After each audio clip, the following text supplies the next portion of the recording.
If you want more conventional wisdom on management, this podcast isn't for you.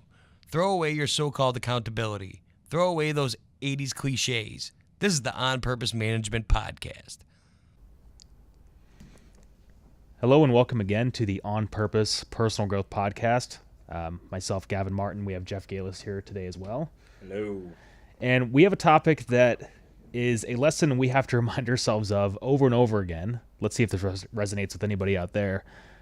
The idea that you tend to beat yourself up for things that you learned recently based on actions you took way before that learning. To put it differently and probably more simply, we found that you really can't reasonably beat yourself up for the things that you didn't know yesterday. And you know, I have tons of examples just like this.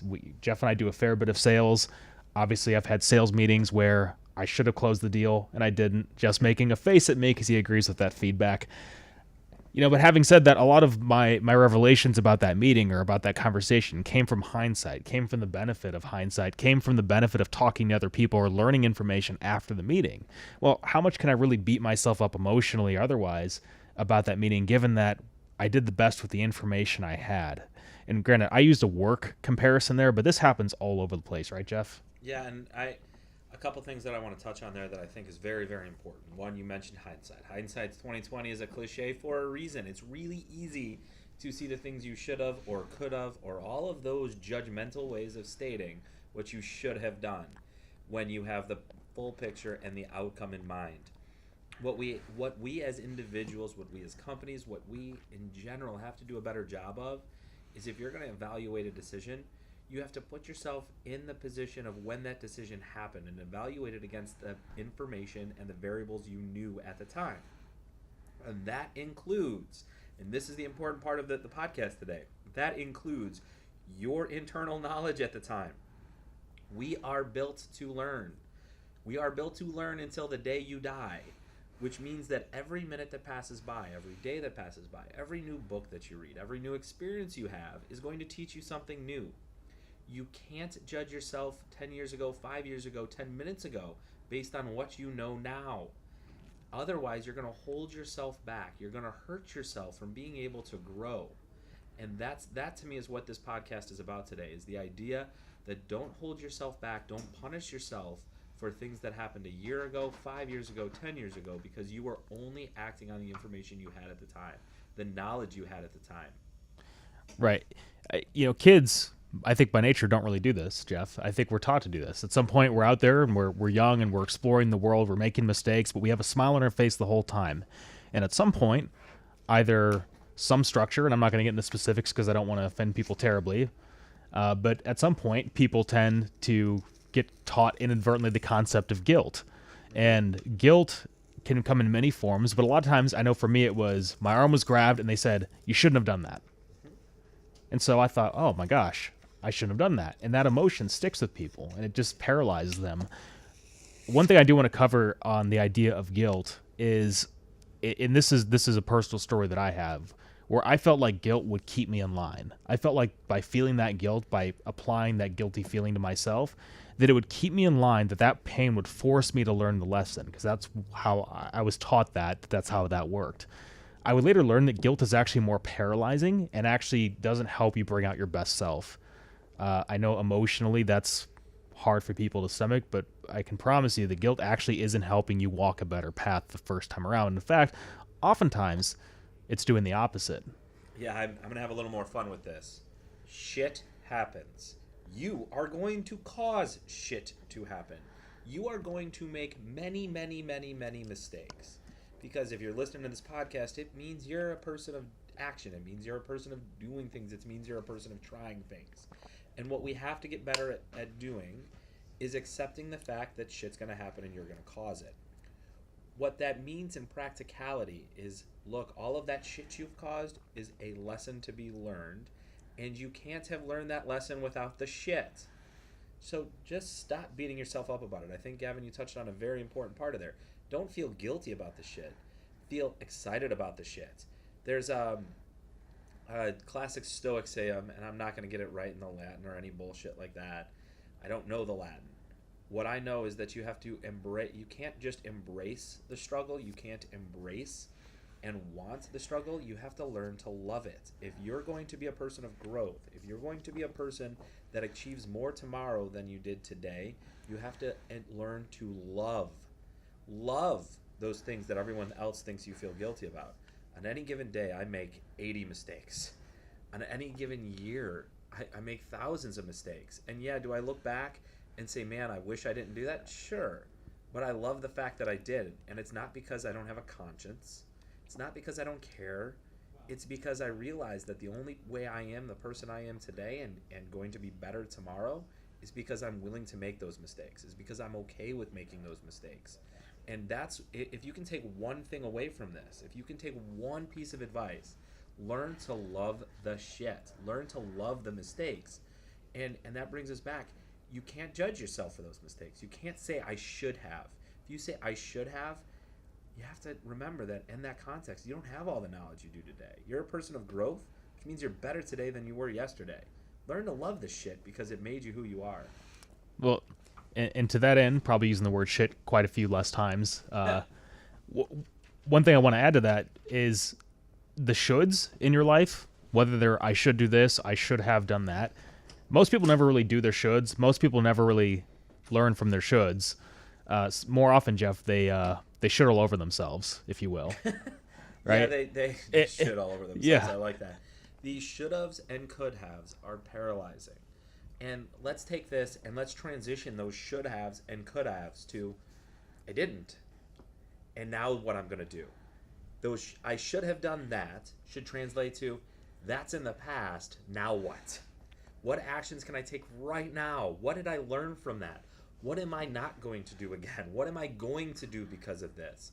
Remove the should-haves and could-haves from your life, because thinking about the past in that way isn't going to help you to a new future. Instead, think about what actions you can take today. That's the takeaway for me from all of this, is when I learned to stop feeling guilty about yesterday, what it empowered me to do is take action today. I'll give you an example.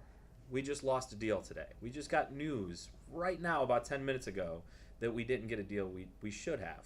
I see that should have. It's a deal that we were suited to help them.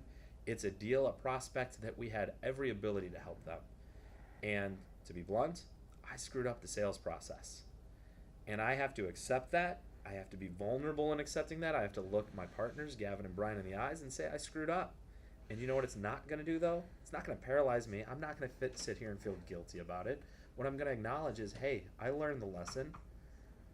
I'm going to get better because of it. I'm going to be more disciplined because of it. I know the mistakes I made, and it's going to empower me not to make them again. Right. And I won't go into a specific next step necessarily, but I do want to offer some counter arguments to the idea, because I would hear advice like this, Jeff, and I would always say things like, well, you're referring to things I didn't know at the time. What about something I did know at the time? And I go, so what? It's a moment. It's here. It's gone. As far as I know, you can't go back in time and change it.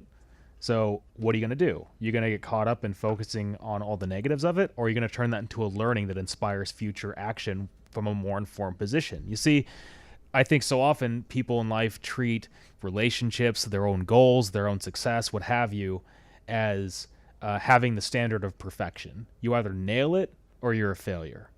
Maybe they don't logically think that, but emotionally there's a tendency to do that because everyone has to be an A student, right? And by the way, Jeff and I are not huge fans of sports analogies, and this is the sport I actually know the least about. But what I will say, whether it's basketball or in this case I'll use baseball, they talk about batting averages. They talk about the idea that you really judge more on how you are consistently as a person over time, in this case as a batter. And in life, it's the same thing. You know, you're not asked to hit home runs every single time with every single thing you do out of the gate, nor are you asked to be like a home run player in your life. That's not what your life is about. Your life is about improvement relative to yourself, not relative to what you think your neighbor's doing, not relative to some ideal you see on TV, not relative to what intelligence level you think you should have, not relative to any of that. If you're improving every day, if you're willing to critically examine yourself and say, here's some things I can do better next time, that's all you need to do. Forget the guilt, forget the should, forget the rehashing the past, forget replaying the bad moments over again. Get the information, get the learning, and then do it again next time with that information in mind.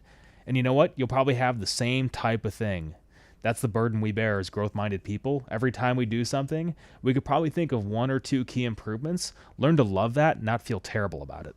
Yeah, and tying this back to what got us here is the idea that looking back and beating yourself up for mistakes in the past, whether, and Gavin, to your point, you're right, whether we knew better or we didn't, the only thing you can do about that is change what's going forward.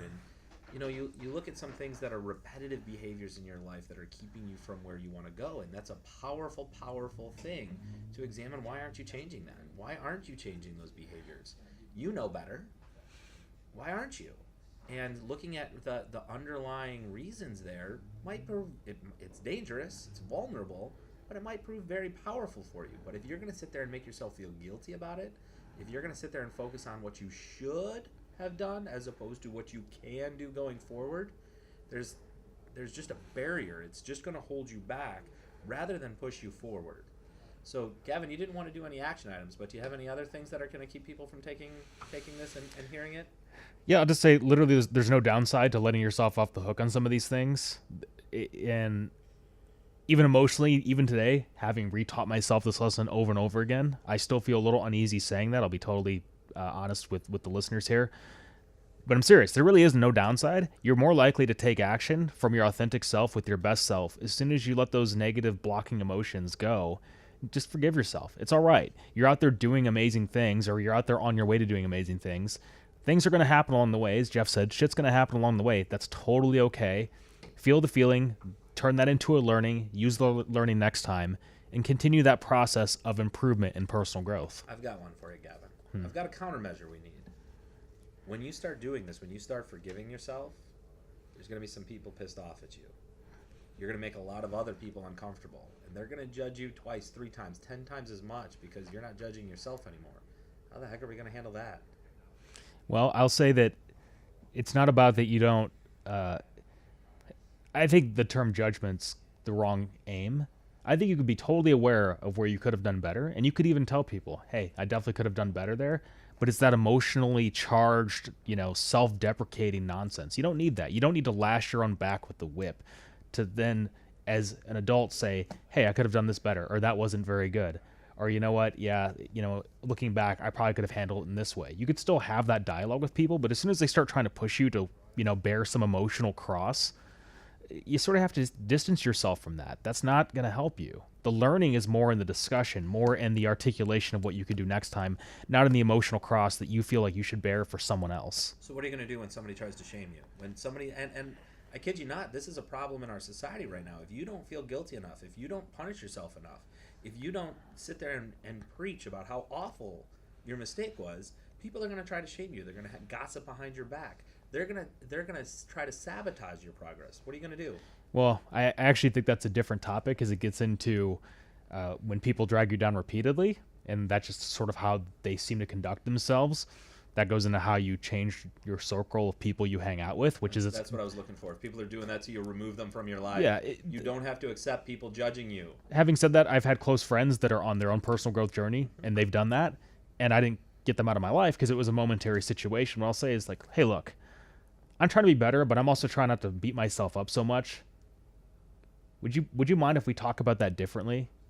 And a lot of people will stop and they'll step back and they won't even realize what they were doing, Jeff. They're running on autopilot. In the same way that we've run on autopilot and we felt guilty about past situations, they're running on autopilot and they're putting guilt out there also. Again, this is something that we've been taught, and this is one of the best things you can unlearn, believe me. And by you doing it for yourself, you're also giving permission to those that are doing it to themselves. Mm-hmm. And so by showing your friends and your family and the people you care about that they can let go of that, because you can let go of that, give them permission to let go of it too. So here's another action that if you see somebody beating themselves up for something they did in the past, help them give permission to forgive themselves. Help them take action going forward and not feel that shame. I think we gave them a lot today. Yeah, I think hopefully in a good way we beat the topic to death, but we're very passionate about this because this is something that we continually remind ourselves of. We are not impervious to this situation either. So we're growing. Yeah. And today I'm going to make a lot of mistakes that I probably knew better on, including apparently saying a few key words too often. That's something that's been told to me a few times, and one of these days I may just learn that. All right. Well, that is all. Again, thanks for listening. Please share if this helped you or if you think this is valuable for anybody you know. Again, we're all about personal growth here on the On Purpose Personal Growth Podcast. Again, this is Jeff and Gavin signing off. Thanks for listening to the On Purpose Growth Podcast. Let us know what you thought in the comment section. For more from On Purpose Growth, go to onpurposegrowth.com. Subscribe here at BLTV for all of our content, including the daily Learn About Law podcast, Seize Your Business, Making Real Estate Fun, and Logical Logistics podcast, brought to you by O'Flaherty Law. Thanks for listening.